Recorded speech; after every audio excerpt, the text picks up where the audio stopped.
Good afternoon. My name is Theresa. I'm an assistant professor with Montana Tech of the University of Montana in the Department of Safety, Health, and Industrial Hygiene. This learning unit will cover office ergonomics. I also urge you to review the follow-up presentation called Standing Up on the Job, which addresses the long-term chronic disease as well as physical effects associated with occupational sitting and has some different options that you may be interested in to alleviate the chronic disorders that are caused by long-term sedentary work in the office environment. Do you see any issues with this office workstation arrangement that might lead to concern?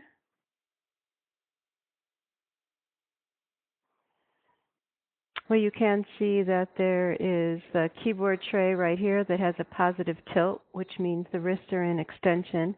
That puts a significant amount of pressure on the carpal tunnel in the wrist. The mouse is not on the same surface height as the keyboard, which means the worker is leaning forward and extending the shoulder when using the mouse. Also, we certainly have some housekeeping issues in this office. I would be afraid of some visitors from pets. What may not be as obvious to you is the armrests of the chair are hard and they are not adjustable, and therefore they're coming in contact with the edge of the keyboard tray, preventing the worker from getting close to their task. So I will describe to you what carpal tunnel syndrome is and how it can be avoided in an office setting in hopes that you'll be able to do that when you conduct your office ergonomic evaluations in your workplace. You should be able to identify the physical workplace risk factors associated with computer workstations and have some ideas or options to mitigate them as much as possible. You'll recognize the neutral seated posture for computer workstations. Again, there is some great advantage to alternating your seating postures with standing postures. And you'll learn how to conduct an ergonomic office evaluation. I would recommend that you print off the computer workstation checklist and use it to follow along with you as you go through the learning unit. So first, we're going to just have a brief discussion of carpal tunnel syndrome. So first, we're looking at the hand, and you can see that you have 5 carpal tunnel bones down in this area. And these are, of course, very hard. Running perpendicular to your bones, you have your flexor tendons, which are quite soft, as well as your median nerve. I'm sorry, I didn't mean to say perpendicular. I meant to say parallel. Your bones are in one orientation. Your tendons follow the same orientation, which means they're running parallel, and so does your median nerve is running parallel with your bones. That, of course, gives you the leverage. But what is running perpendicular is your transverse ligament. So your transverse ligament functionally holds your median nerve and your flexor tendons onto your wrist. As you can see, if you just take your thumb and you press it in the middle of your flexor tendon, or if you press it in the middle of your transverse ligament, which would be right here, and you press hard enough or long enough, you can start to feel pins and needles sensation in your middle finger and your pinky because you are pressing right on your median nerve. So the point of all this is that you have some very soft structures, your median nerve and your flexor tendon, which can become compressed against the hard carpal bone if there is pressure being placed on that transverse ligament.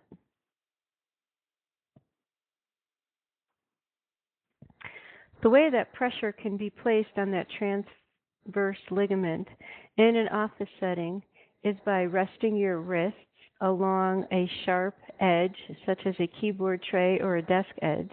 That would, of course, be compression.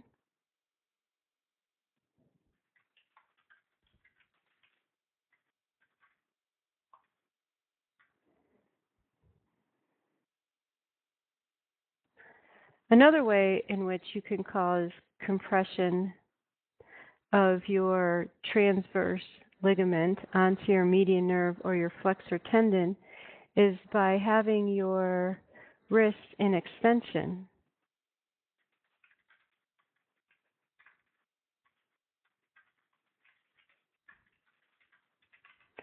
Extension would be when your middle finger is moving closer to your forearm. That's wrist extension. That takes your median nerve and pushes it right into your transverse ligament. And then, of course, the opposite is true. Your transverse ligament gets pushed into your median nerve when you're resting on a hard desk edge. So posture is so important if you would like to avoid carpal tunnel syndrome in the workplace. Having your wrist flat with a natural arch, having the middle knuckle in the middle of your wrist. This is a neutral hand position, and this is one way in which you can avoid carpal tunnel syndrome in the office environment. Carpal tunnel syndrome is not caused by highly repetitive motions. It is a posture-related disease caused by compression of the median nerve or the flexor tendons. So if you're still holding on to your wrist, you'll see that you have pins and needle sensation. You can have swelling in this area as well as tenderness where it hurts, weakness in the hand, having difficulty picking items up, as well as shooting pains, which can start in the wrist or the hand and travel all the way up the elbow and into the neck. So the way we prevent carpal tunnel syndrome would be to not type in this position where you can see she has direct compression on the edge of the desk. We try to alternate our tasks as much as possible and never maintain one posture for long periods of time. We want to minimize either flexing or extending the wrists by adjusting the workstation surface height or the keyboard height, or you can also adjust the height of the worker, and also avoid direct compression, which is one of the main things you see in an office setting. So knowing where to set that keyboard height is really important.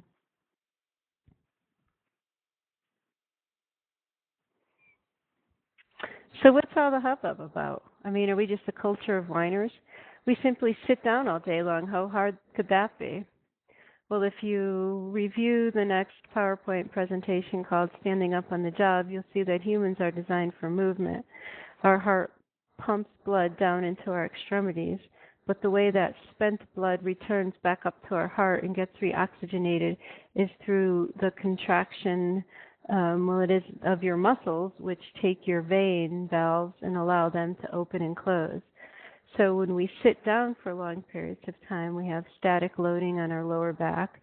We have a shortening of our flexor hip muscles.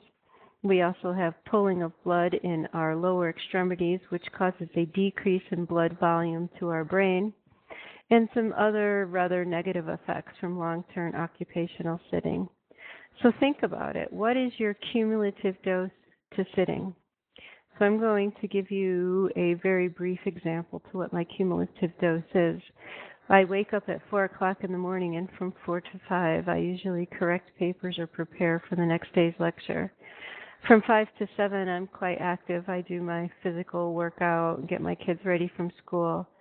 So from 7 to 8, which is my second hour, I spend between an hour and a half in the car driving to tech. I am here for 8 hours. I probably sit for 5 of that 8-hour day, meaning that my cumulative dose is now 7 hours. I have another hour drive back home, making it 8, and I'm getting my doctorate from the University of Montana. After I take care of my children and put them to bed, I'll spend another 2 hours on the computer, which means my cumulative dose to sitting is 10 hours, and that's out of my 16 hours a day that I'm actually awake. So what's your cumulative dose to sitting, and why has it become such a problem? What else do we see in an office environment? Well, we have highly repetitive motions that if we don't take a break, we will have insignificant recovery time. We can have awkward postures of any body part, hands, arms, wrists, neck, shoulders, legs.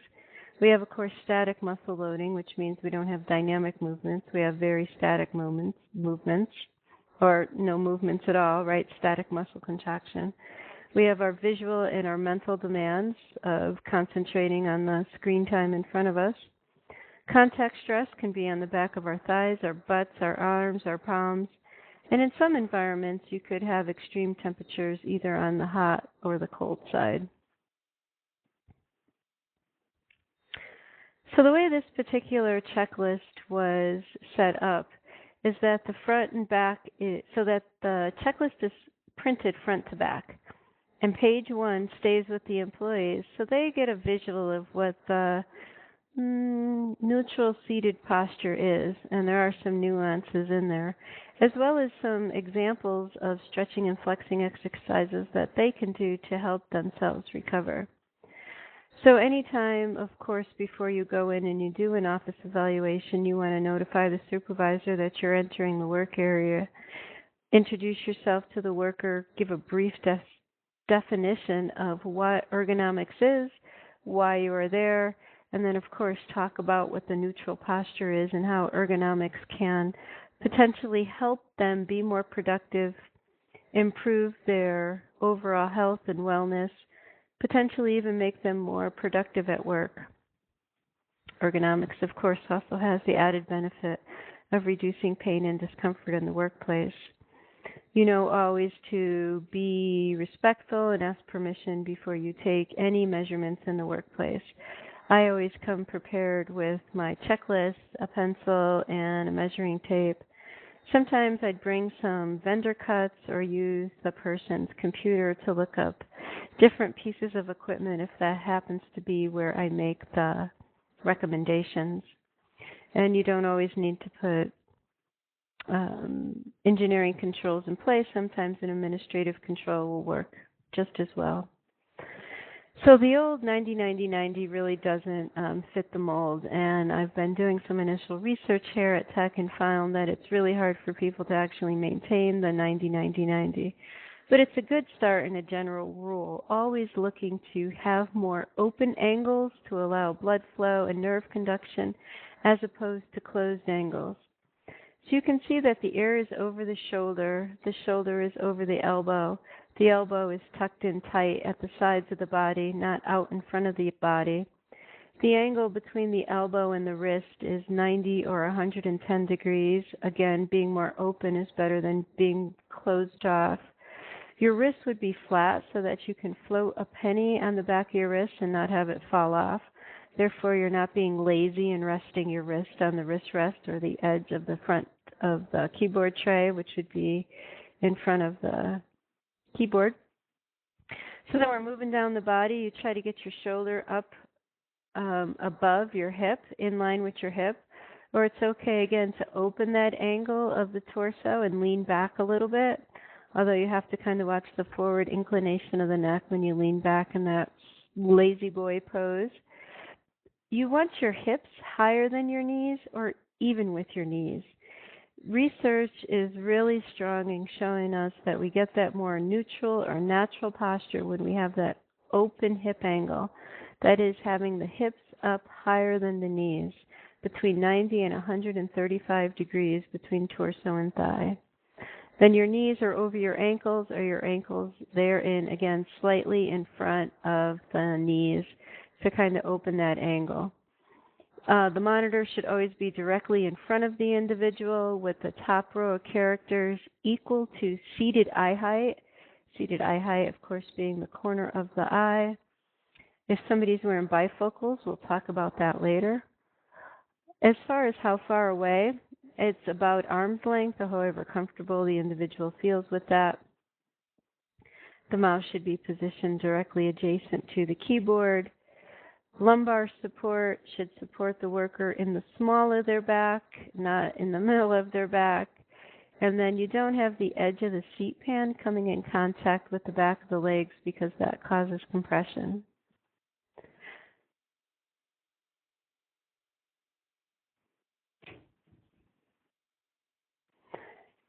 So after we introduce ourselves, we take a look around, we see what the workstation looks like, then we just have to take some background information.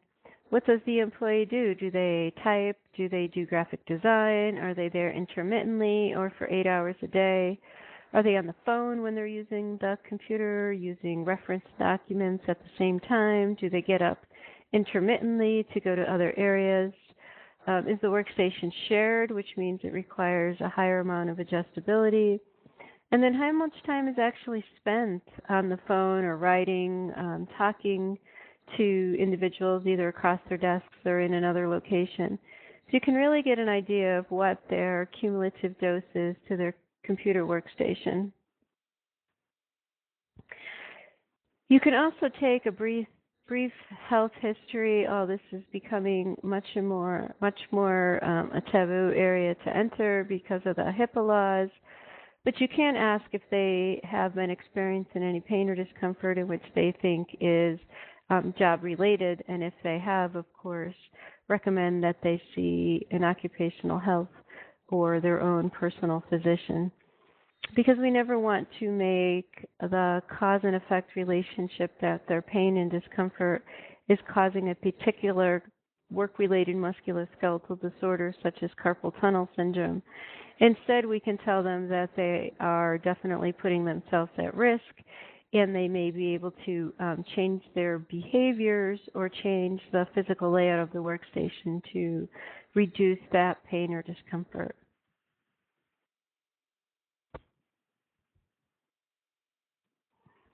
So we take a look at the desk, and is it one of these, which are my favorite, of course, a banana-shaped desk, so that you can use all your real estate?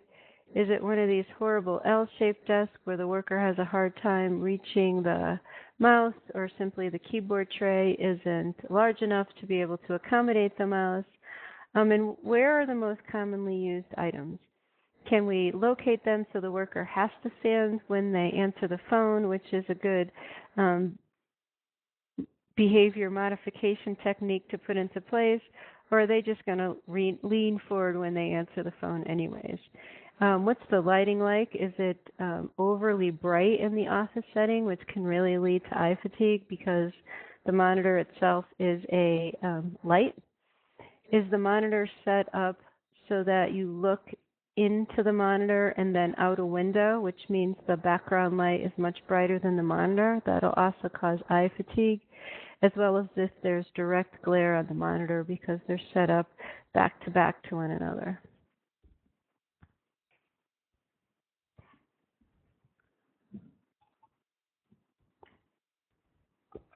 I personally always start step 3 with the chair.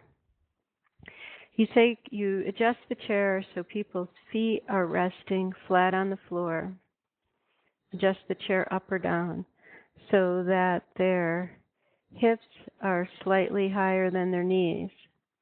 You want to make sure that you adjust the backrest of the chair so that the lumbar support is in the small of the back, but yet there's no contact here between the back of the knees and the front of the chair. This causes people to scooch forward in their chair. You can set the seat height so that the knees are parallel to the floor. Again, using education to let them know that it's really better to raise the chair and change your posture over time.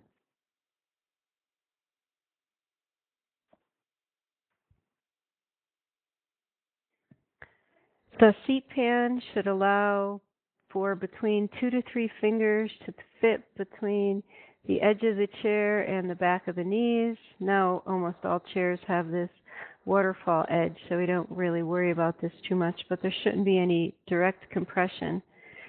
And then right above your belt is where your small of your back is, or your lumbar support. You want the most pronounced part of the chair to hit the user in that space.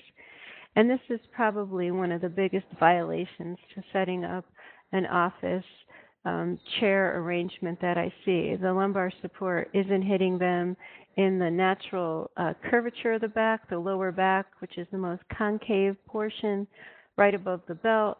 It's hitting them either down low in the butt, which pushes them forward, or it's hitting them up in the rib cage area, and that again causes them to move forward in their chair.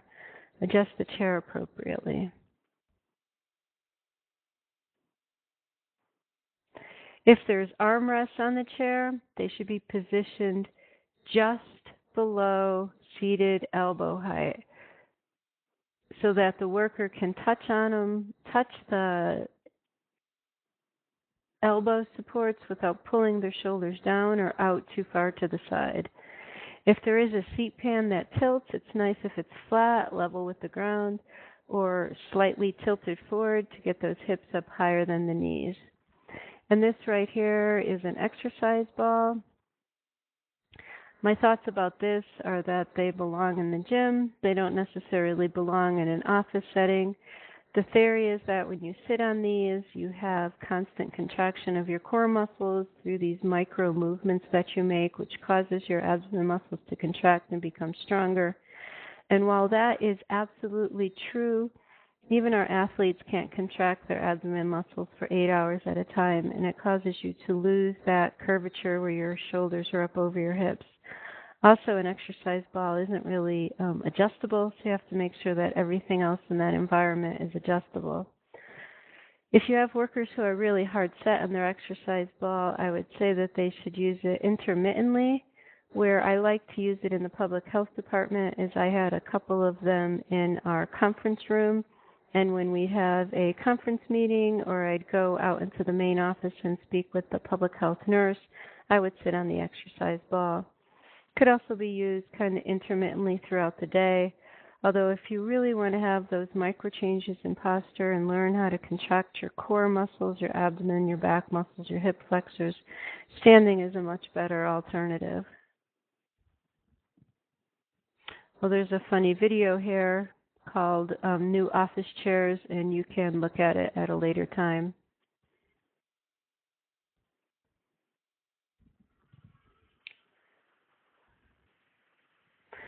So let's not forget that if we give somebody a new office chair, we should sit down with them and show them all the levers and how they work and how it adjusts the chair. A lot of times the backrest will move forward and back, which functionally shortens the seat pan, gives somebody more or less support in that area. The backrest can lock into place so that you can't rock back, or sometimes it does rock backwards. And there's tilt features as well as up and down vertical height adjustments. And so I do have posted on the website for you a chair selection guide if you would like to use it for your information. Certainly you don't have to. But both the chair selection guide and the checklist, which are posted on Moodle, are based off of the ANSI standard for designing a computer workstation. So some other Band-Aid solutions, if workers can't get comfortable in their chair because the seat pan is too big, you can have extra lumbar roll or support in the lumbar area so that they're able to maintain their neutral posture. So the whole idea with putting something, a pillow or a pad in your lumbar area, is that it's hard to maintain that curve when you're seated, especially if your hips and knees are even or if your knees are higher than your hips. And so some kind of pad helps to support the weight of the torso.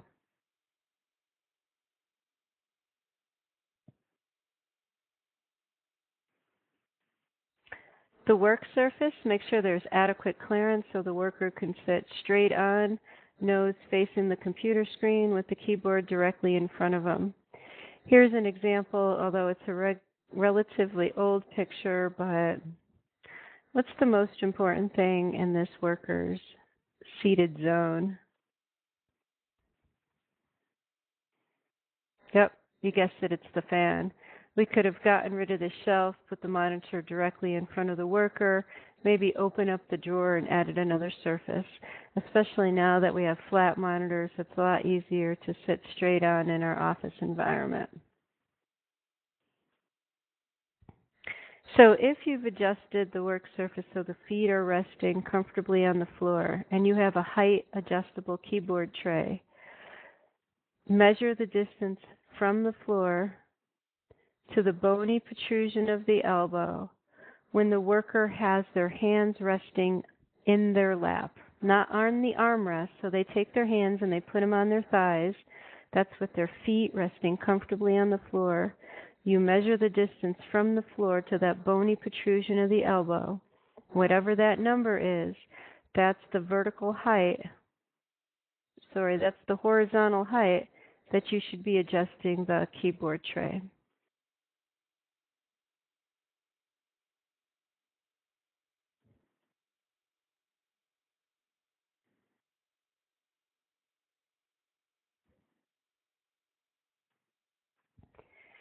If the worker is sitting at a work surface where the keyboard tray is at a fixed height, then we adjust the chair high enough so that the keyboard tray is equal to, or of course slightly below, the seated elbow height. So you get either a 90 or 110 degree angle in this area. And then if the worker's feet aren't resting comfortably on the floor, you may have to provide a footrest or something for them to rest their feet on. I particularly think this is a bad option for people. They tend not to use the footrest and to scoot forward in their chair. It's better to just have an adjustable work surface so that people can sit comfortably instead of trying to put Band-Aids in place. Although people think, well, we're only sitting, we're taking a load off. How hard can that be? Well, it's not for 10 or 15 minutes a day. But think about the dose. How long are your workers in this seated posture, which is, as you know from looking at biomechanics, an awkward posture due to the excessive loading on the L, 3, 4, and 5 vertebrae, or the intervertebral discs in between those vertebrae, as well as the loss of your natural curvature in your lower back. So if you need to accommodate with an adjustable height work surface, it's nice if they have this banana shape. Actually, I think having this banana shape on both sides, because it increases the shape of my work surface, or the size of my work surface. It should be able to have room for the mouse on both the right and the left side. It should be a slim profile because, you know, when you're sitting there with your hands in your lap, look at the height of your elbows. They pretty much hover right above your thighs, so you don't have a lot of space there, so you can get close to your keyboard. And really the best option is if there's some kind of sit-to-stand feature, which we'll talk about a little bit later. Here's some other kinds of pointing devices that you can use in an office environment. There's a video of this one here, which is the handshake mouse.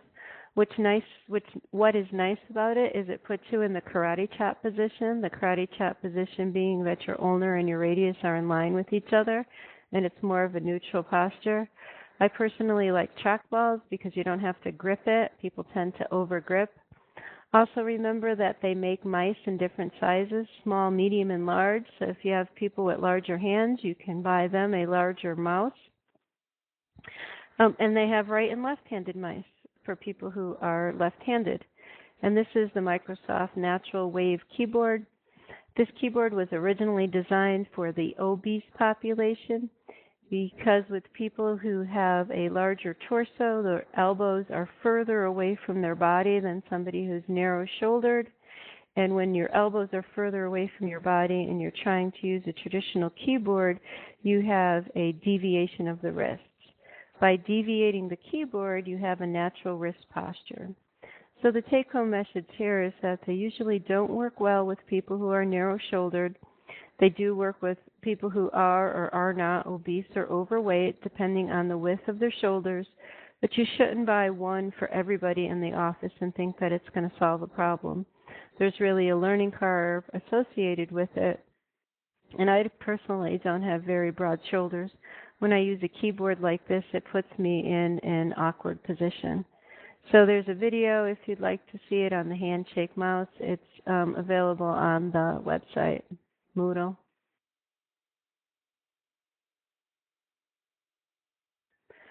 The monitor should be about arm's length away or as far away as you like to have it.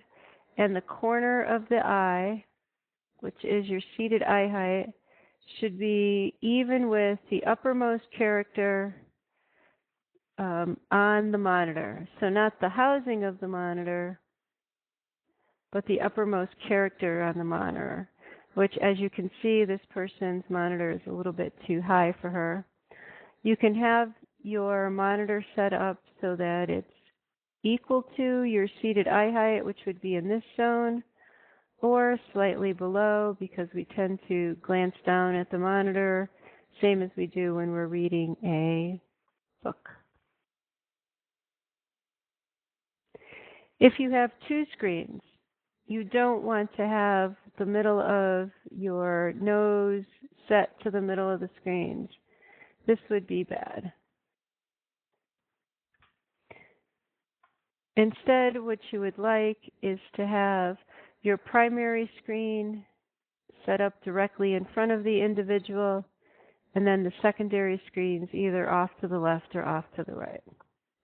Can we see anything wrong with Mr. Gore's computer workstation besides this housekeeping issue over here?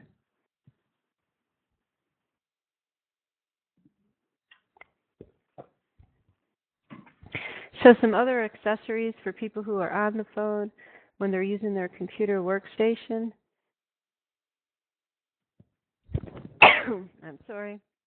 So people that are on the phone when they're using their computer, it's nice if they have a headset so they don't have to shrug their shoulder and hold the phone to the ear, which puts you in a really awkward position, causes impingement syndrome when you have that shrugged shoulder because you're pinching your medial, your radial, and your ulnar nerve right in between your collarbone.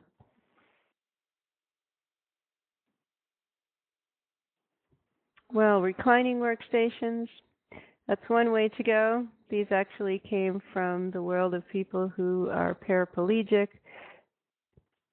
But if you have somebody who's recovering from a back injury, sometimes they can use a laptop and be in this position and be quite comfortable.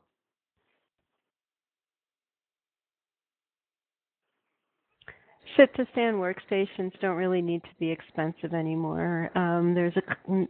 There's a number of companies such as Ergotron or JustStand.org or WorkRight that you can put a height adjustable workstation that goes from a seated posture to a standing posture in place for under $450. And that's about the same amount of money as you would spend if you bought somebody a new chair. We need to get up out of our chair to increase our circulation, increase our heart rate, activate our metabolism, and increase our blood flow. When we don't do any of these, we're more likely to experience chronic diseases such as cancer, really colon cancer. There is a study. Go check out the PowerPoint presentation, diabetes and heart disease. Also, being able to alternate your postures can be really beneficial to people who have structural problems in their lower back, chronic pain, and discomfort. The workstation that you see here, the monitor is absolutely too low for this particular individual, but it is a sit-to-stand workstation. So how to do it on a budget, a sit-to-stand workstation? Design it for the standing elbow height and accommodate the seating position with a tall stool like you would use a laboratory stool. You can have two work surface heights and use two different monitors. Just bring the keyboard back and forth. Adjustable keyboard trays that go over the desk. They have entire systems now which holds your monitor and your keyboard. Many desks can be retrofitted with systems or cylinders that will lift the entire desk up. Or you can empower your workers. How about a standing meeting instead of a seated meeting? Or get rid of all those printers that are on everybody's desk and put a communal printer down the hallway, and therefore everybody has to get up when they run a print job. Encourage people to stretch when they stand because that enables blood flow. It helps the muscles to recover at a much faster rate. So remember that muscles that are in static postures become fatigued over time, and every 15 minutes you should do some stretching. Little cup, big cup theory is if you have a big cup of water, by the time you finish you'll have to use the restroom and therefore you'll take a break. Or if you have a little cup of water but you always keep it filled, you have to go down to the water cooler and therefore you're taking a break. Just anything that enables people to get out of their chair to increase that circulation and to aid in muscle recovery. So what other indications that somebody may need an office assessment? The mouse and keyboard are not level. You have people who are leaning forward, reaching for the mouse. The elbows are at less than 90 degrees, the same with the angle between the torso and the hips. People have their wrists either bent forward, down as in flexion, or back as in extension. They're wearing wrist braces. They're leaning forward in their chairs. They're sitting sideways because they don't have any solutions, or there's duct tape brought in from home. So at the end of your office evaluation, make sure that you thank the worker for their time. Let them know what the expected follow-up will be, whether that'll be a report to them or the supervisor. Thank them for their time. If you have a number, for certain sites have occupational nurses or physicians on board, if they have any pain or discomfort, who they should contact, and the importance of really changing your posture over time. Remember, with ergonomics, it's the next posture that's the best posture. So if anybody's stuck with a really hard situation, you just can't figure out what to do with somebody, you've tried some solutions and they still have pain or discomfort, if you shoot me an email with some pictures, I've seen lots of different solutions that have been put into place, and maybe I can help you with that. I really appreciate your time. Take a look at the videos and the checklists, and I hope you have a spectacular day.